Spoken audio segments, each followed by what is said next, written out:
Recebe, Senhor, toda honra, glória, louvor e exaltação, pois só Tu és digno.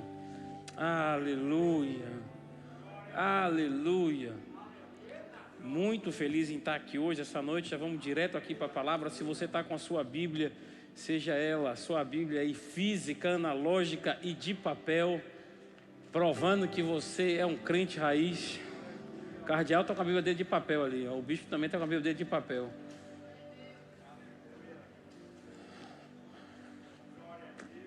Vamos lá em Deuteronômio 11.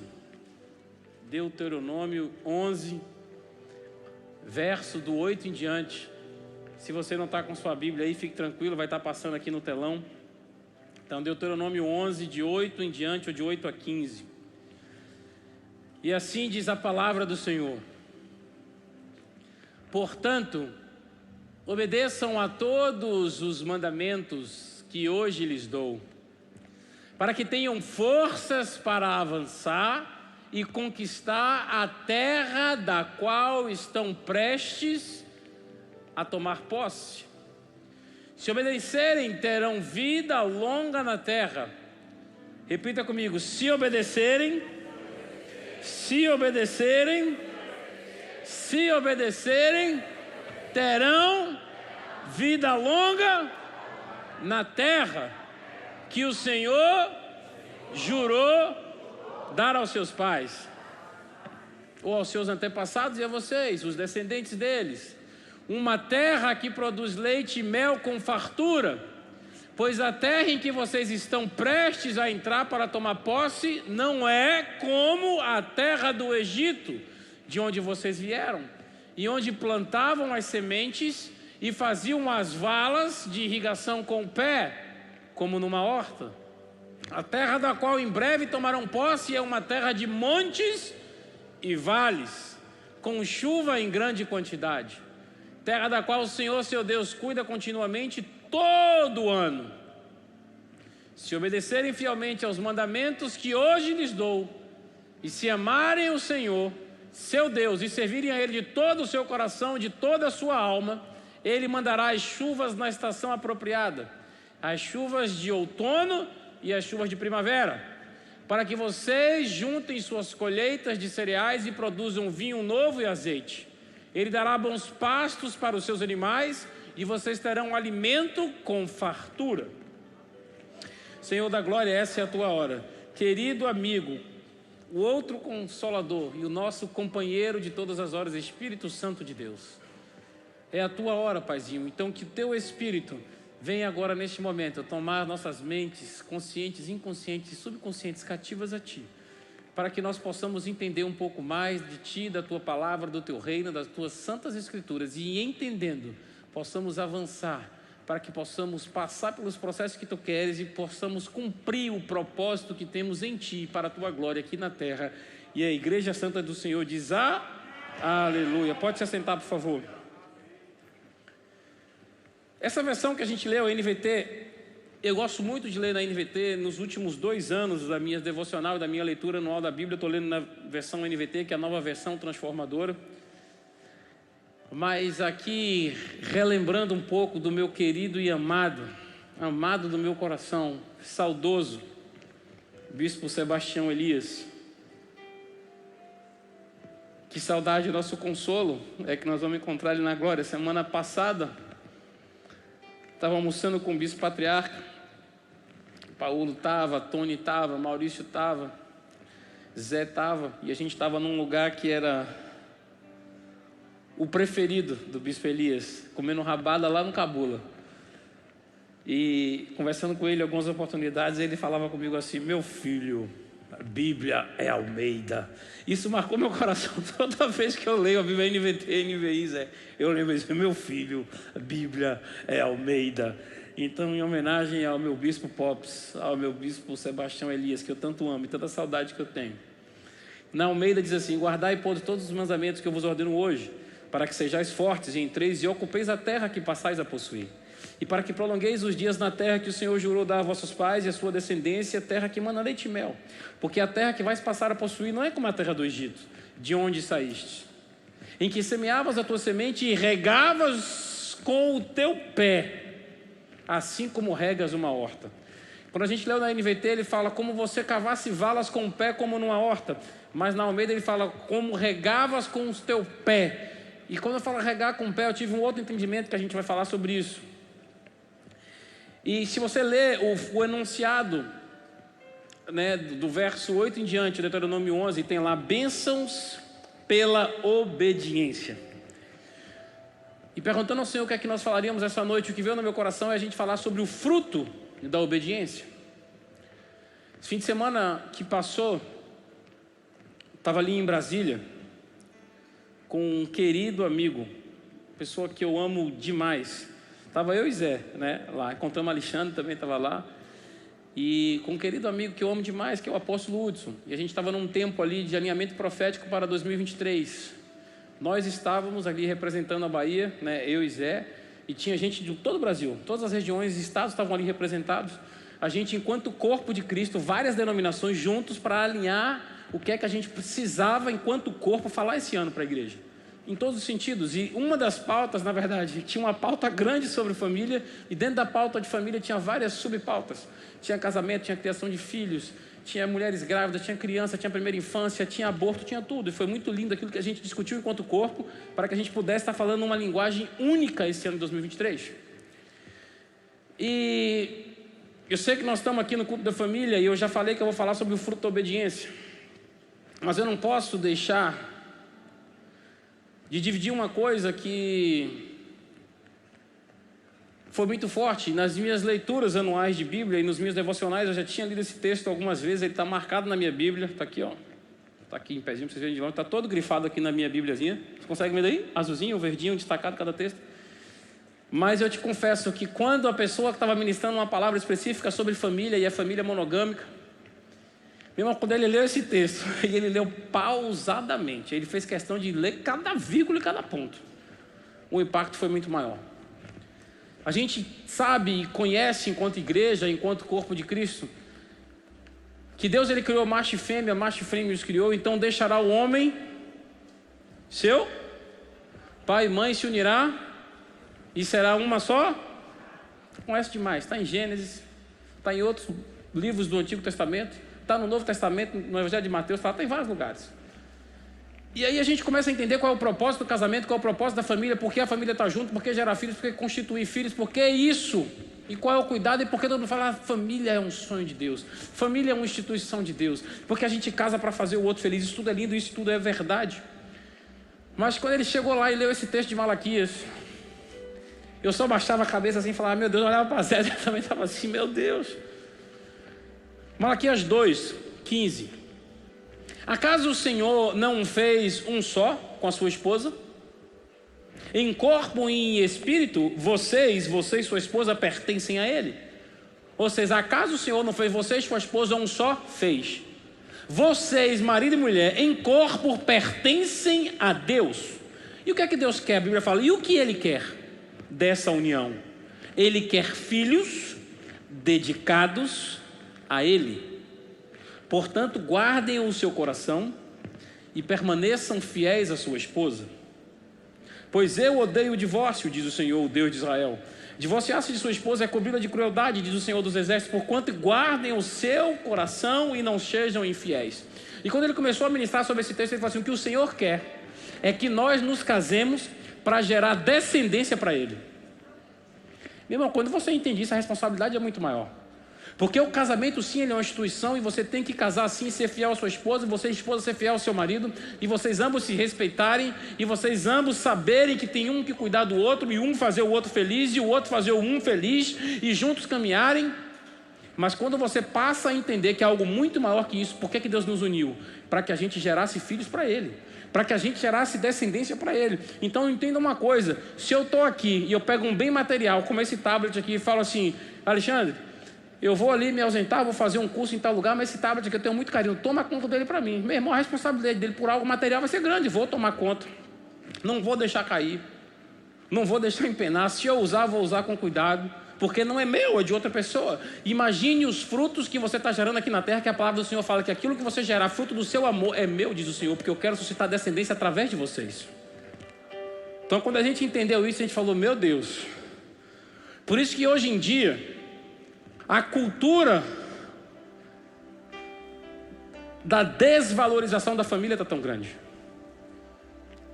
Porque o inimigo já sabia que Deus tinha um projeto com famílias. E hoje a cultura da desvalorização da família está tão grande que hoje o casamento e a família é algo que tem se tornado descartável. Sabe, hoje eu cheguei, tinha muito tempo que eu não mascava chiclete. E esses dias eu estava assim, vontade de chupar chiclete. Aí vim mascando chiclete e o casamento está assim, meu cara perdeu o sabor, papel, lixo. E eu aprendi recentemente numa conversa com um amigo meu que amor é decisão. Você decide caminhar do lado da outra pessoa. Fim de semana, como eu falei, estávamos ali em Brasília e nós comemoramos no sábado, num almoço,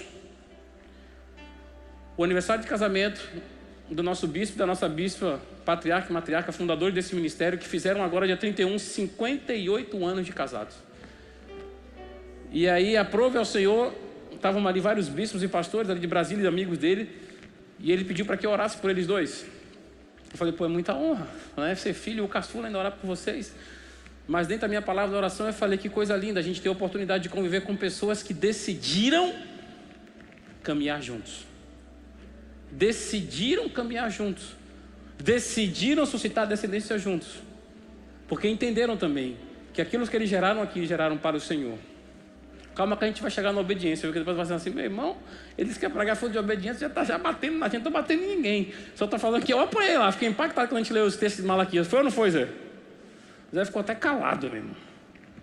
Acaso o Senhor não fez um só você com sua esposa, um só você com seu marido, em corpo e espírito? Vocês pertencem ao Senhor. E o que é que Ele quer dessa união? Filhos dedicados. Filhos no sentido mais amplo. Você e seu marido, você e sua mulher. E vocês e o que vocês gerarem.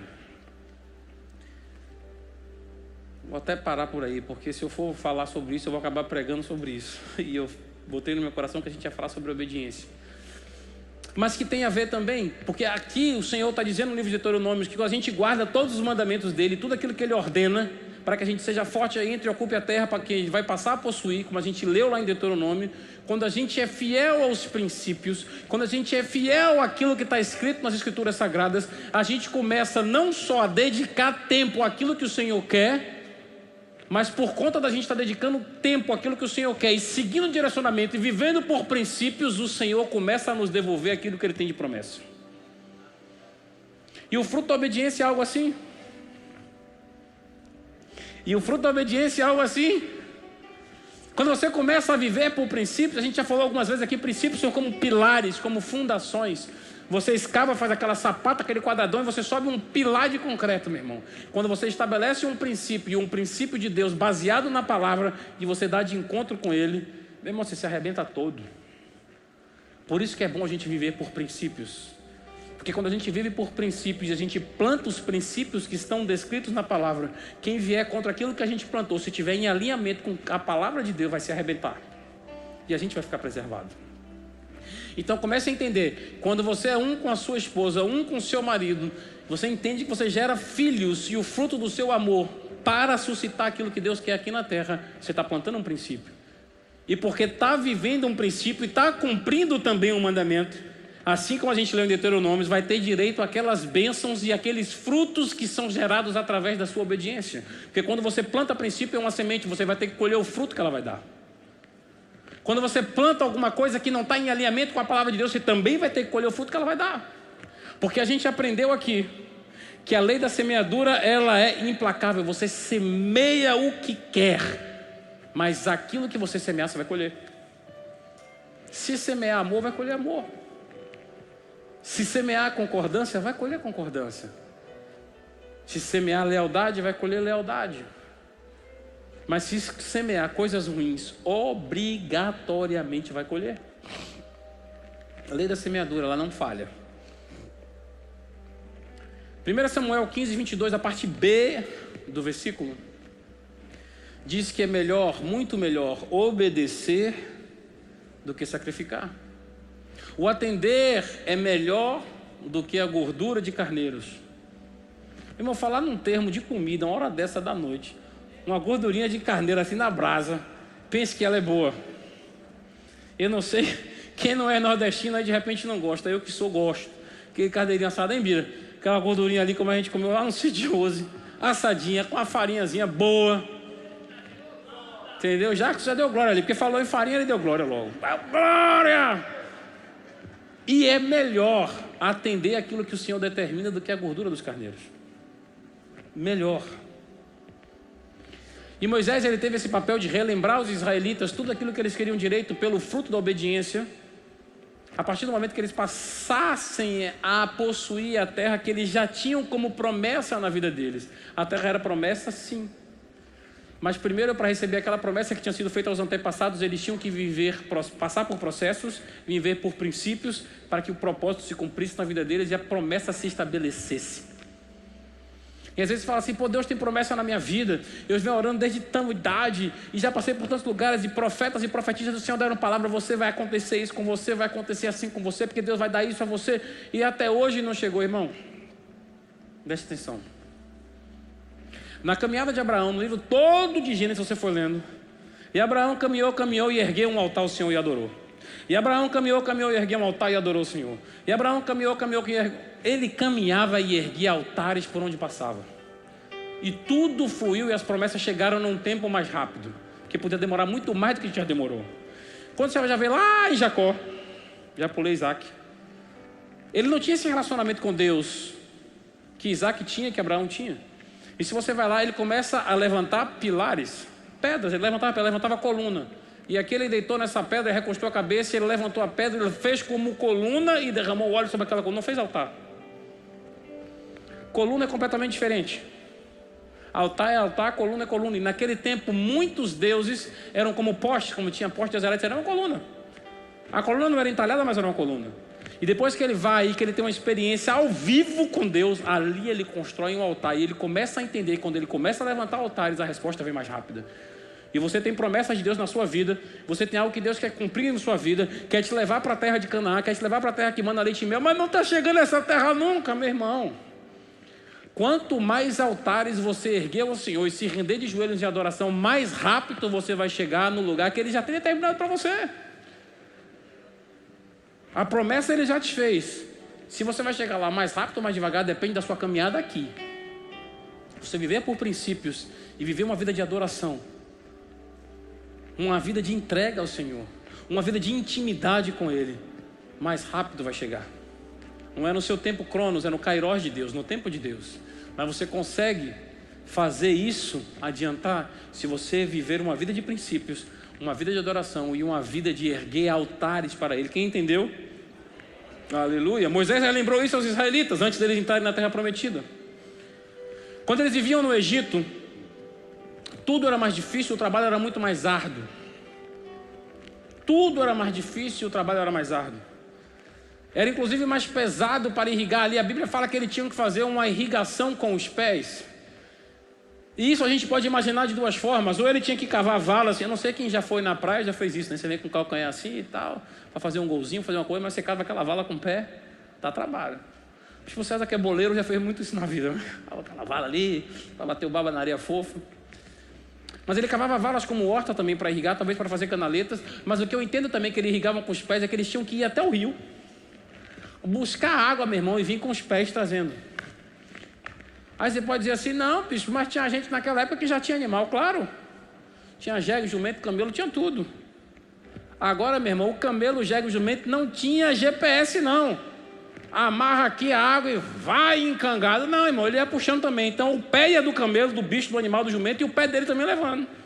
Tinha que irrigar com os pés. De qualquer sorte, tinha que caminhar até a fonte de água, até o rio, e tinha que trazer tudo de volta. 2 trabalhos, um para ir e um para voltar. Sendo que você ia mais leve, porque estava descansado e não tinha peso, e na volta já estava cansado da jornada de ida e voltava com mais peso. Pense o trabalho. Ser leve e descansado, de voltar pesado e cansado, para irrigar. E imagine se você fez a conta errada naquele dia. Não, aqui vou levar 4 talhas. Chegou lá, e rapaz, eu tinha feito mais uma leira, precisava de mais uma talha. Volta lá, meu filho, no rio. Mas o que Deus está dizendo a ele, se você começar a viver por princípios, você vai deixar de ter esse trabalho. Ah, mas se eu deixar de ter esse trabalho, eu vou deixar de ter colheita. Calma. Como assim? Em outras palavras, o processo de irrigação era altamente e usualmente árduo. Caminhava com seus pés. Mas no lugar para onde Deus estava levando eles, no lugar da promessa de Deus, a terra prometida, aquilo que Deus já tinha dito há muitos e muitos anos, que eles teriam se vivessem por princípios e se cumprissem os passos, e a caminhada determinada pelo Senhor ia ser diferente. Ele prometeu que facilitaria o trabalho. Jesus disse: vem para mim porque o meu fardo é filho de Deus, irmão. Ele já tinha um princípio. Eu não quero nem que você carregue esse cesto. Quero nem que você carregue esse cesto. Imagine você naquele cesto cansado. Essa coisa tem que lembrar. Você vai nesse cesto pesado, muitas vezes descalço, com aquela sandalinha de sola, pisou numa pedra, desequilibrou o cesto tombou. Volta tudo, irmão, para pegar água de novo. Volta tudo para pegar água de novo. E você não está pensando que quer pegar água e não voltar numa distância dessa aqui, como numa igreja, num ambiente desse climatizado, não. É debaixo de um sol escaldante, meu irmão. É o sol na muleira, como a gente diz aqui no sertão. Para pegar, ferindo o pé, ferindo a pele, o sol ardendo, para poder ter sustento. E Deus diz: calma, pagaram o preço, ergueram o altar e me adoraram. Eu tenho algo para vocês, eu tenho uma terra diferente. A terra ela vai ser mais fértil, vai dar no tempo certo, e eu vou cuidar da irrigação. Eu vou cuidar disso para vocês, porque o lugar que vocês estão indo, eu vou facilitar o trabalho. E eu vou mandar chuva na primavera, eu vou mandar chuva no outono, eu vou mandar a temporã, eu vou mandar a serôdia. Eu mandarei a chuva na terra nas suas estações, nas estações determinadas, nas estações certas, para que a terra produza e traga o sustento para você. Então o que é que Deus está dizendo? Andou por princípio, andou comigo, está cumprindo o propósito, pode plantar que a chuva eu mando, pode plantar que a irrigação eu mando, pode plantar que o pivô central é celestial, pode plantar que o gotejamento eu que dou. Falei certo? O pivô central, o gotejamento, tem para não falar besteira no tema. Alexandre entende disso, eu vou falar besteira. Pivô central, gotejamento. E veja quantos anos depois a tecnologia veio descobrir o gotejamento. Os judeus, tudo, né? Os judeus têm abençoado o mundo de multiformas. Gotejamento é algo feito por eles, porque a água lá era tão escassa, e eles plantam tudo, e tudo lá dá. E plantam com gotejamento para não desperdiçar água. E Deus lá de trás dizia: a chuva que cai por gotas, eu mando, na medida certa. Eu acho que ele foi lendo a Bíblia, viu? Porque eles entenderam que vamos fazer o gotejamento, para não desperdiçar. Plante, que o fazer prosperar, o plantio é comigo. Plante, que o cuidar com a chuva na estação certa é comigo. Mas ande por princípios. Obedeça a minha palavra. Siga aquilo que eu digo que é para você fazer. Não tome atalhos, não vá por caminhos tortuosos, mas siga a minha direção, e eu vou cuidar para que você não tenha esse desgaste para pegar e trazer água, pegar e trazer água. Você pode plantar e ficar na sua, que a irrigação é celestial. Quando a gente olha no verso 11, a Bíblia fala que a terra que eles estavam passando a possuir, o que eles estavam entrando, era uma terra de montes e vales. Montes e vales. Aí algumas pessoas olham assim: ah, bicho, quer dizer que eles estavam entrando numa terra que era muito boa, Deus ia mandar a chuva na estação certa, mas também eles iam ter altos e baixos. Porque Deus está dizendo que era uma terra de montes e vales, ou seja, eles iam ter uma vida inconstante, de altos e baixos. Eu não entendo assim não. Cada um entende da sua forma, eu entendo diferente. Porque Deus, claro, Deus nos treina, Deus não vai passar processo, não faz passar processo, mas aquela terra estava prometida há tanto tempo, e Ele queria dar o melhor para o povo dele. Então o que eu entendo de terra de altos e vales, é uma terra onde possui vales férteis, e tudo que você plantar ali vai produzir, vai dar certo, numa colheita a 10, a 50, a 100, a 1000%, porque Ele vai mandar chuva. Esses são os vales, e os montes são os lugares de segurança que o Senhor vai fazer a gente habitar. Então olha assim, eu vou cuidar da irrigação daquilo que você plantar, e aquilo que você plantar nos lugares mais baixos, nos vales, eu vou fazer florescer.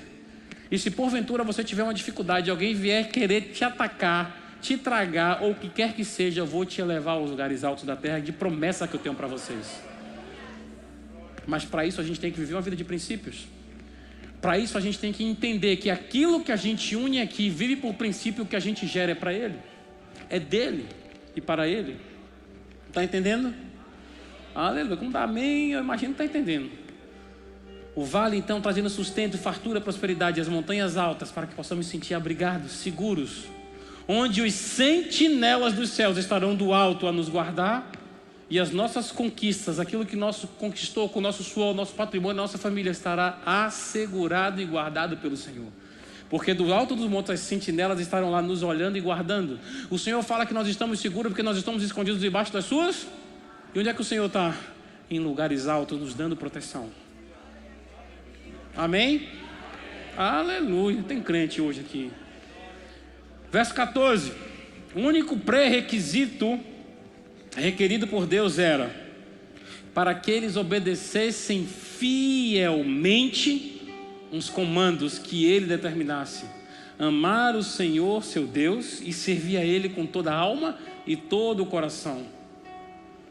Verso 13. O Senhor estava levando o seu povo para um lugar onde a obediência deles e as bênçãos de Deus fariam deles uma bênção e uma luz para todos à sua volta. O que o Senhor quer com você é isso: que você seja um farol onde quer que você esteja. E você, como farol, é uma estrutura sólida, firme, forte, porque está plantado no Senhor, está solidificado no Senhor com princípios bíblicos. E você, como um farol, além de ser uma torre forte, vai estar iluminando para aqueles que estão à sua volta ou vão chegando até você. Não errem o alvo, não errem o caminho, não se atravanque por cima das pedras, dos corais, mas consigam entender aonde você está, por que você está ali, porque Deus te plantou, e que você consiga fazer eles chegarem até você num caminho seguro, para que de lá você aponte aos céus e eles consigam também se reconectar ao trono da graça de Deus. Nos versos 10 e 14, o Senhor nos ensina que além da gente não ter mais um trabalho braçal, árduo, de semear, de regar, de molhar, de irrigar, pois ele, o Senhor, mandaria as chuvas como manda as chuvas, temporã e serôdia, no tempo certo, primavera e outono, para que a gente possa recolher o nosso grão, a Bíblia fala, possa recolher o nosso vinho, a Bíblia fala, possa recolher o nosso azeite, a Bíblia fala, ou seja, todo o sustento da nossa casa. Tudo que a terra poderia gerar é o exemplo que ele está dando assim à época. O grão que você plantar vai prosperar, a videira que você plantar vai prosperar, o olival que você plantar vai prosperar, aquilo que você plantar vai dar certo, porque é o Senhor que vai cuidar, olhando o seu coração e os princípios por qual você vive. O que você colocar a mão, Ele vai fazer a chuva dele descer sobre isso e vai fazer dar certo. Entende como é que o Senhor trabalha? O Senhor disse: haja luz, e houve luz. E o Espírito Santo de Deus chocava, diz a Bíblia, merar efeito sobre a face das águas. A palavra que ele lançava era chocada e nascia vinha vida. Então aquilo que você plantar de semente, o Senhor vai fazer com que o Espírito Santo choque e traga vida. E não vai ser com trabalho árduo, não vai ser com trabalho braçal, porque é o Senhor que vai fazer prosperar. Mas vai depender se vai ser mais rápido ou mais lento, dependendo da sua conduta e da sua caminhada aqui. Lembra de Abraão, irmão? Ergueu o altar, acontece. Ergueu o altar, acontece. Sacrificou diante do Senhor, acontece. Se derramou em lágrimas diante do Senhor, acontece. Procurou o Senhor, buscou o Senhor, se entregou ao Senhor, orou ao Senhor, se dedicou ao Senhor, acontece. As promessas todas que já foram lançadas, as bênçãos que já foram ditas, chegarão. Aleluia. Todo o nosso sustento. E ele vai além no verso 15, onde ele nos diz que será dadas ervas no campo aos nossos animais, e comeremos e fartaremos. Pense, não só o que você plantar, não só o grão, não só o vinho, não só o azeite, mas as ervas do campo produzirão para que haja alimento para os seus rebanhos. O Senhor está dizendo: eu vou cuidar de você em todos os níveis, daquilo que você tiver eu vou fazer prosperar e sustentar. Se você semear grão, vai colher grão muito. Se você plantar uma vinha, vai dar muito vinho. Se você plantar um olival, vai dar muito azeite. Se você não plantar nada e tiver gado, e tiver cabra, e tiver o que tiver de bicho, eu vou fazer a erva brotar e vou alimentar eles. Porque é assim que o Senhor quer, está escrito na palavra dele. Vai muito além do que aquilo que a gente passa. Além de não faltar sustento em nossa casa, para nós e nossos familiares, todos os nossos bens, fazendo alusão à época, todos os bens eram o que? Os animais. Os rebanhos serão sustentados e multiplicados por Deus, para que não somente tenhamos, mas também nos fartemos, diz a Bíblia. Porque o Senhor, Ele nunca dá a medida exata. Ele faz sempre sobejar, Ele faz sempre muito mais. Muito mais. Para que fique claro, quem manda a chuva e consequentemente todo o sustento, na palavra de Deus diz em Amós 4:7: além disso, retive de vós a chuva 3 meses ainda antes da ceifa, e fiz chover sobre uma cidade e sobre a outra não. Um campo teve chuva, mas o outro ficou sem chuva e se secou. É o Senhor que dá. Volto a dizer, esse fim de semana estávamos lá em Brasília. Fenômeno. A gente estava lá em Vicente Pires, pau cantando de chuva, meu irmão, na estrada. Pouco a pouco você pegava o ponto da estrada, céu de brigadeiro. Aí chegou lá no lago, chuva de novo. É assim que Deus faz. Ele faz a distinção sobre o justo e o injusto. Então está chovendo aqui na sua terra, seu vizinho está do lado, e às vezes na dele não está chovendo, porque Deus quer mostrar que é Ele que abençoa você. Você deve ver esse fenômeno lá, muito. Plantando soja, e na fazenda dos crentes dando certo. Eu assisti um filme que marcou minha vida, Fé como Batatas. Não sei quem já assistiu aqui esse filme. Alguém assistiu aqui esse filme? Oh, tem um bocado de gente que assistiu. O cara sentiu no coração que ia plantar batata, meu irmão. Vou plantar batata, e já na esperança que tudo ia dar certo e que ia chover. Ele plantou batata e não choveu, mas ele continua acreditando. Eu plantei batata, não choveu, mas veio no meu coração, eu creio que é para mim, e acabou. Quando chegou no tempo de colheita, todo mundo, rapaz, nem revolva o campo, que você vai gastar, mas não tem nada aí. Quando ele começou a cavar, na seca, olha a batata. O Senhor é assim. O Senhor é assim. Para que aqueles que estão à sua volta vejam e não entendam que é algo sobrenatural. Porque quando Ele opera um milagre, meu irmão, Ele não deixa a dúvida que não tinha outra saída, só Deus para resolver. Para que todo mundo veja e glorifique ao nome dEle. Foi Deus quem fez.